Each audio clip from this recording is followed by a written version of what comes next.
Test 1. You will hear a number of different recordings, and you will have to answer questions on what you hear. There will be time for you to read the instructions and questions, and you will have a chance to check your work. All the recordings will be played once only. The test is in 4 sections. At the end of the test, you will be given 10 minutes to transfer your answers to an answer sheet. Now turn to Section 1. Section 1. You will hear a conversation between a printing company employee and a customer. First, you have some time to look at questions 1 to 5.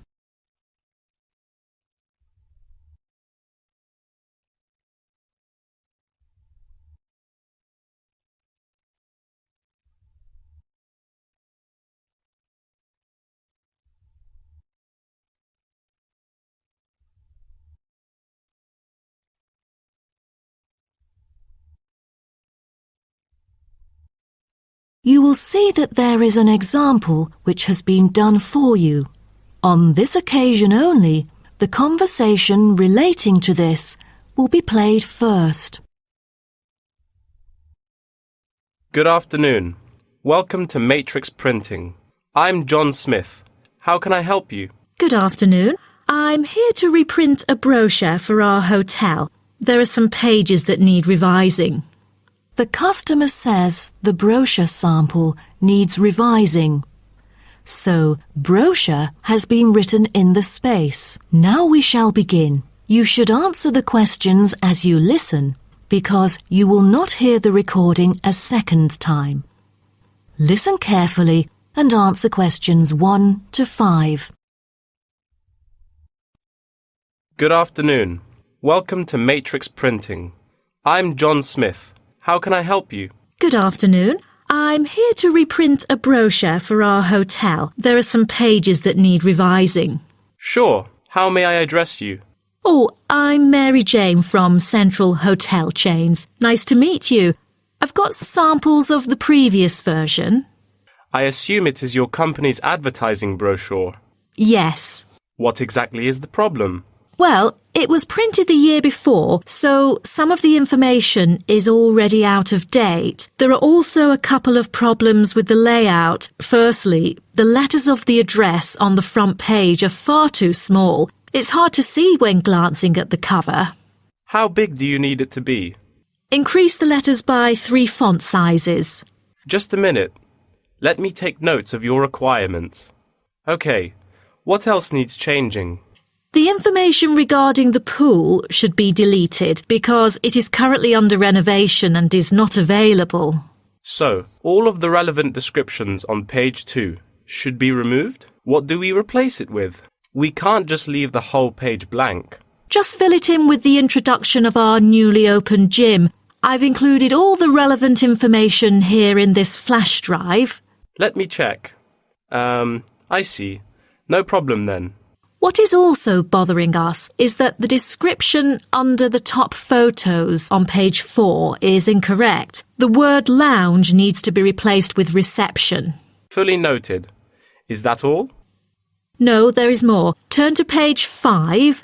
We feel that showing merely the picture of our exterior and interior decoration does not fully represent the appeal of our hotel. On second thought, we've decided to use a picture with the view of the hotel. Do you have the original copy of the picture? Yes, it is also enclosed in the flash drive. Okay, we'll re-edit the whole layout of the photos. Great.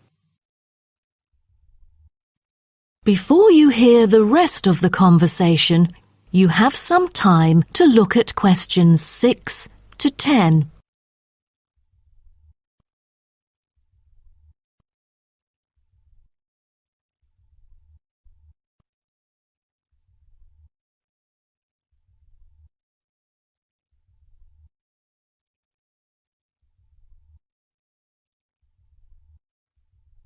Now listen and answer questions 6 to 10. Let's turn to the next page. Yes. What's wrong with that? It seems perfectly fine to me. At first sight, it seems fine, but according to the feedback of the customers, the prices do not stand out. So, we want to change the print from black to red to make it pop out. Okay, I've made notes of all of your requests. Is there anything else? I appreciate it. Just one final request. Could you translate the whole brochure into Spanish? We have customers worldwide, you know, especially those from Latin countries. No problem. What about other languages, like Japanese, Chinese, or German? These are our most popular target languages. I have to ask the manager about the Chinese version. There's been a surging number of Chinese clients during recent years. However, we don't need German or Japanese translations, as we currently don't have many customers from those two countries. Sure. Just keep me updated. So, roughly, when could we get the revised print? We need it before the end of July. It's late June now. Roughly, it'll take 3 weeks to re-edit. So it will definitely be ready before the deadline. Great. To where shall we send the samples? The address is number 9 Green Drive, Clifton, NY 21300. How do you spell Clifton? CLIFFTON, Clifton. And the telephone number? It's 9030366602. Also, if you have any further questions, you can reach me through this number. Okay. That is the end of section 1. You now have half a minute to check your answers.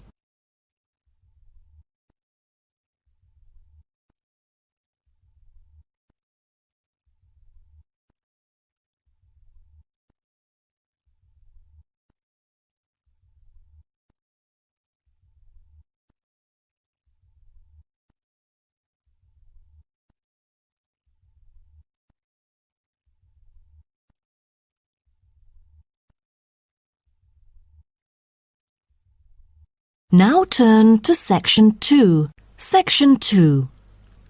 You will hear a guide talking to a group of visitors about a national park. First, you have some time to look at questions 11 to 16.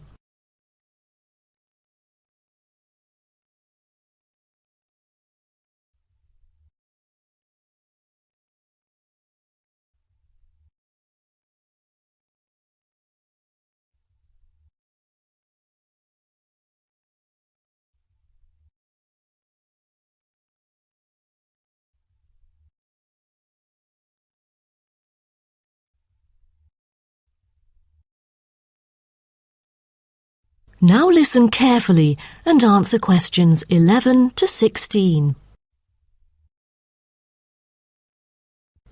Welcome to Byron National Park. I am Jim Carson, your tour guide for the trip. First, I'd like to give you some basic information about the park. Covering 7,000 acres of land and spanning across 3 states, Byron National Park was established to protect the area's most spectacular scenic values. With unique geological features, natural history, and native plant and animal life, it is an ideal destination for recreation as well as research purposes. The park has a breathtaking waterfall connecting the longest river in the country, but it is most renowned for having the largest subtropical rainforest worldwide. There are many layers of tall, medium, and low vegetation growing with seasonal variations in the park. It is a place where the air seems green. Ardent hikers can find an awesome array of options here. Apart from the dense green rainforest, tourists can also hike along the mountain trail. Despite the stunning view, taking photos is not advised on the way up, I'm afraid, as one might get distracted and the narrow trail by the sheer cliff is quite dangerous. When you reach the top of the mountain, there is nothing better than having a picnic under the trees with your family. Accompanied mostly by wildlife, walkers as well as cyclists may find the bush track a good choice for having a tranquil time to themselves. As your tour guide, I suggest that only expert hikers take the creek circuit. Because its beautiful and inspiring scenery through the subtropical jungle is paralleled by its physical challenges. A list of transport is available within the park. Bicycles are a popular choice, as it is the most flexible way to get around. Electric trams are temporarily closed for maintenance. Boat trips down the river are an ideal way to spend a tranquil afternoon. Rest assured that transport within the park is covered in the bill. Extreme sports is another highlight of the park. There are, for adventurous grown-ups, especially those who are comfortable with having a racing heart, scary as it may sound, it is actually safe to participate in extreme sports under strict instructions and close supervision. Abseiling is available regardless of the weather. It is a fun way to overcome fear of heights, gain new skills, and get an adrenaline rush. Bungee jumping and paragliding are also available, except for during the summer. At this point, you might worry about meals here. Well, even though there is only one restaurant in the park at the moment, the variety of dishes is astonishing. There are 2 meals included in the price. Just get your meal ticket at the reception before dining. Also, there is no need to make reservations or worry about availability, since there are plenty of tables. Before you hear the rest of the talk, you have some time to look at questions 17 to 20.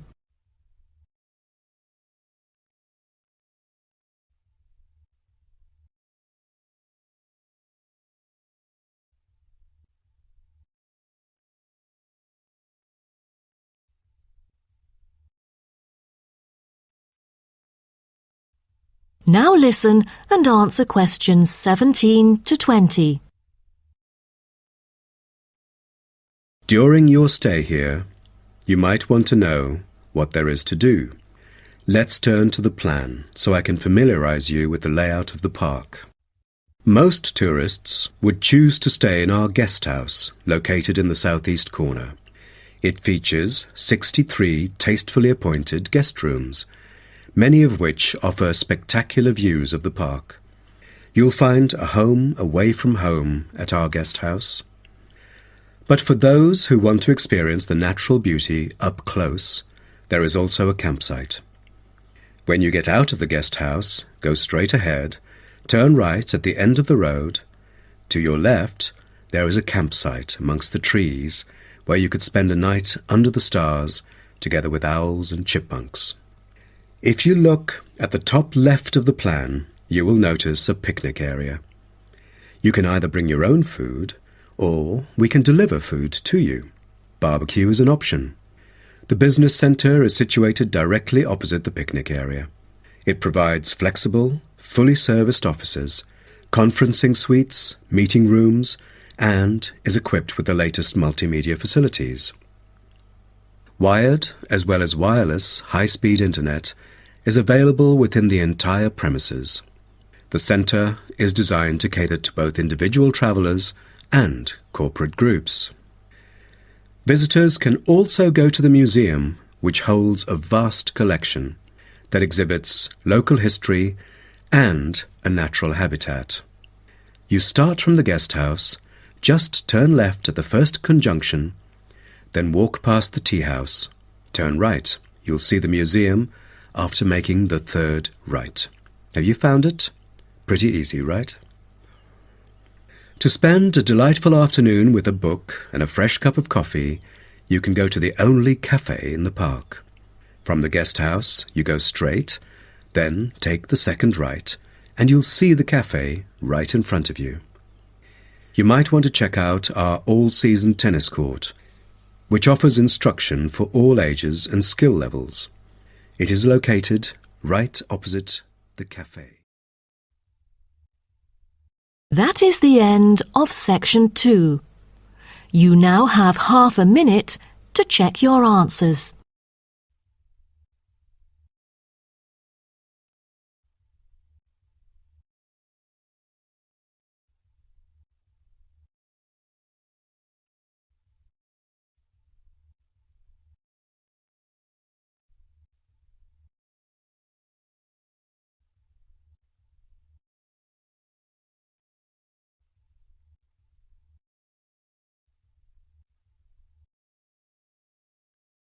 Now turn to Section 3. Section 3. You will hear two students called Helen and Paul talking to their tutor about a nursing course. First, you have some time to look at questions 21 to 24.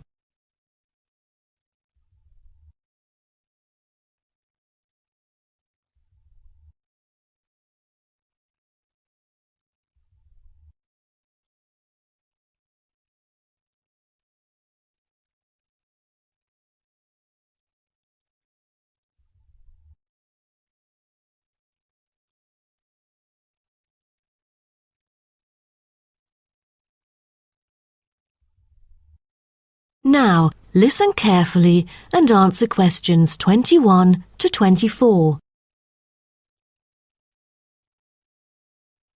Helen and Paul, congratulations to you both for doing so well the past semester. You two have exhibited an impeccable performance during your first year in the nursing program. I'd like to get some feedback from the two of you to better improve the program and to provide guidance for our prospective students. I'd like to start with you, Helen. So, first of all, which aspect of the program impressed you? Well, to be honest, when I was enrolled into the course, I was expecting a group of classmates my age. But as I stepped into the classroom for the first time, I was surprised by the diversity. Most were in their 20s, but there were also those in their 30s or even 40s. As it turns out, the intergenerational communication has sparked intense debate and new thinking, and I think that's something special about the programme that I appreciate very much.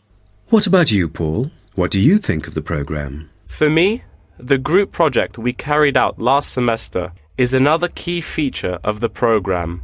The whole class was divided into 8 different groups, working on 8 prospective cases. Team-building sessions were conducted in a collaborative way most of the time. Comprised of 5 members, our group studied acute pancreatitis. During the process, we broke the task into different parts and assigned them to each member.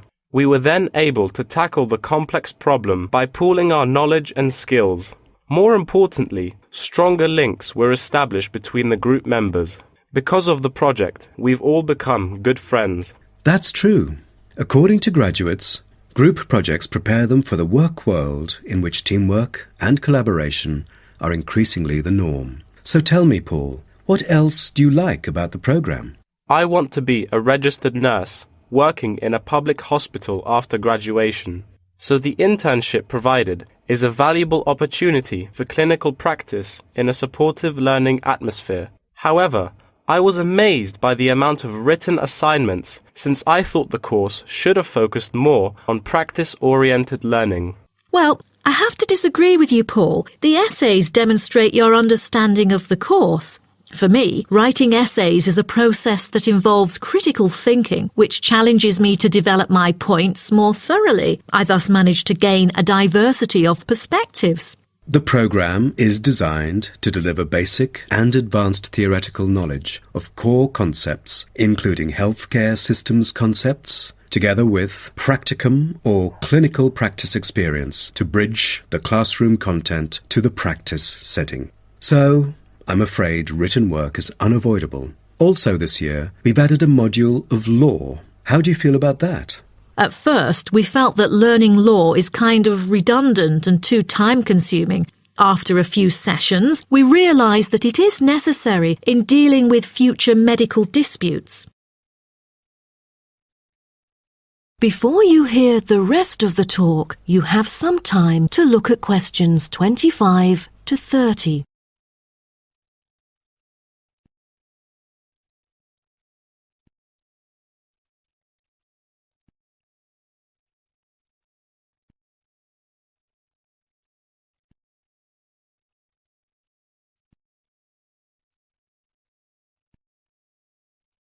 Now, listen and answer questions 25 to 30.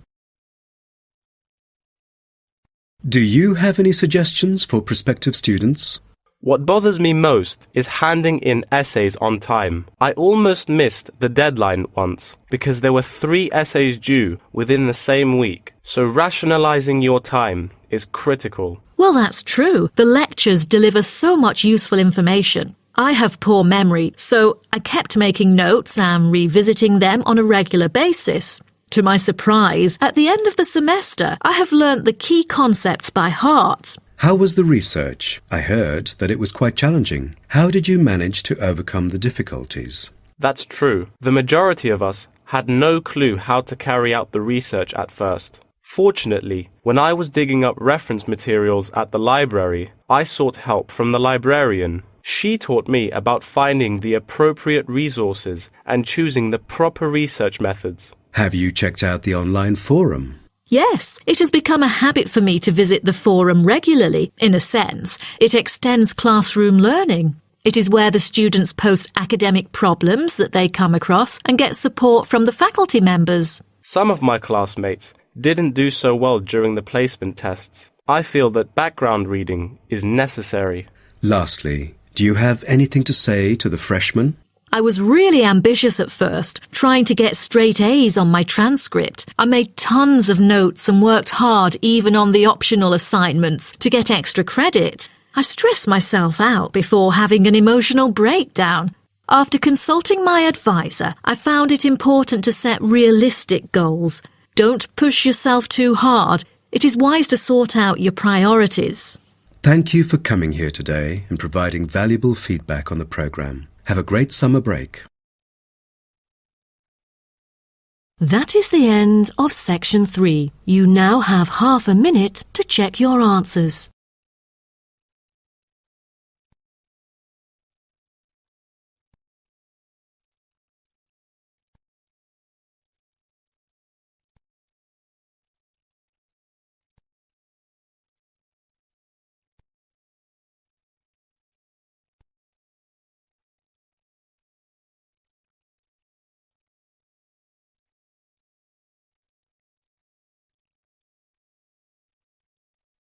Now turn to section 4. Section 4.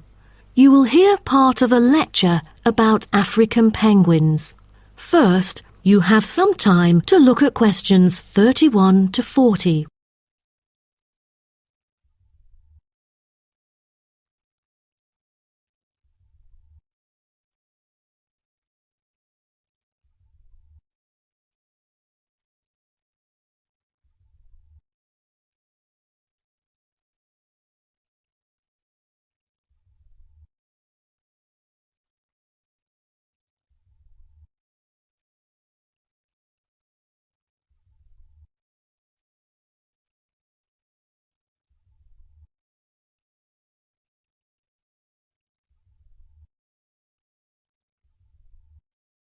Now, listen carefully and answer questions 31 to 40.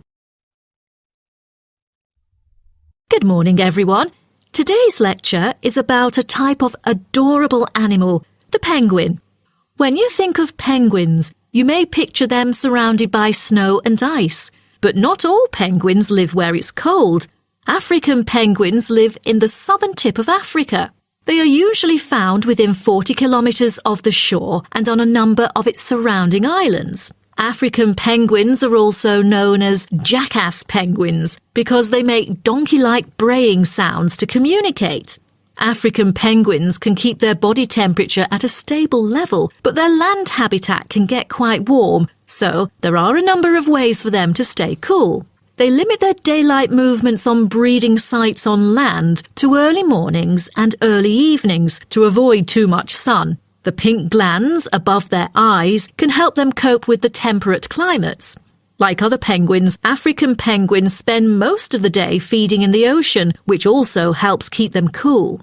Being a type of small to medium-sized penguin species, African penguins average about 60 centimetres tall and weigh up to 3.6 kilograms. They have a black stripe and a pattern of unique black spots on their chest. Males are larger than females and have larger beaks.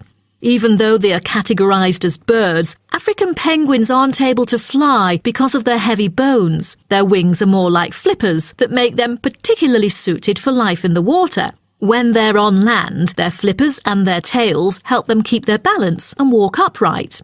African penguins begin to breed at the average age of 4. When a male and female pair up, they tend to breed together for the rest of their lives. Most other penguins nest and lay their eggs out in the open, but African penguins have a different approach. They dig holes under bushes out of their own excrement, called guano, so they are sheltered from the sun and predators.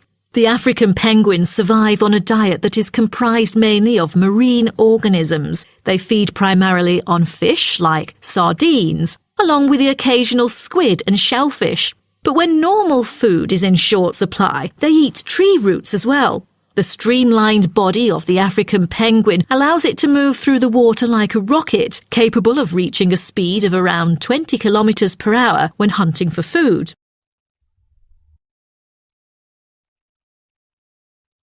The African penguin's smaller size means that it has many predators both in the water and also on dry land. Their natural predators at sea include seals and sharks. The biggest threat to them on land is not just towards the adult penguins. The penguin chicks are sometimes taken by seagulls into the air and dropped from above. The seagulls could thus feed on them. At risk from predators, young penguins are protected for about 40 days after hatching by both parents. They will leave the colony when they are between 3 to 5 months old and will return a few years later. The entire surface of their body is densely covered with feathers, which fall off during the winter. This process is called molting and takes about 3 weeks to complete. During that time, they are unable to forage. Therefore, prior to this, African penguins spend about 5 weeks laying down fat deposits. They generally live between 10 to 15 years. However, many do not reach their full lifespan. Their population has drastically declined. Approximately 120,000 African penguins remain in the wild, and their population has decreased by 90% in the past 60 years. They are considered to be vulnerable and have been listed as being endangered. 2 major factors have contributed to their decline. They are struggling for nesting space due to human disruption and competing for food due to overfishing and pollution. With the limited number of breeding pairs, survivorship becomes difficult for African penguins. This makes them especially vulnerable as environmental conditions change or an outbreak of a disease occurs. For instance, avian malaria has caused 27% of the captive breeding penguins' deaths annually. The more genetic diversity there is within a species, the higher the likelihood that at least some of the individuals will adapt and survive. That is the end of section 4. You now have half a minute to check your answers.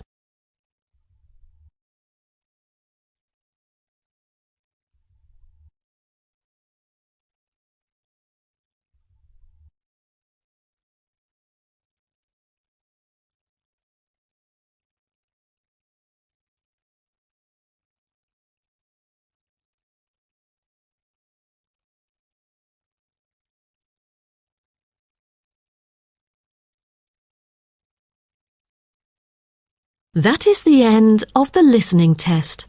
In the Ielts test, you will now have 10 minutes to transfer your answers to an answer sheet.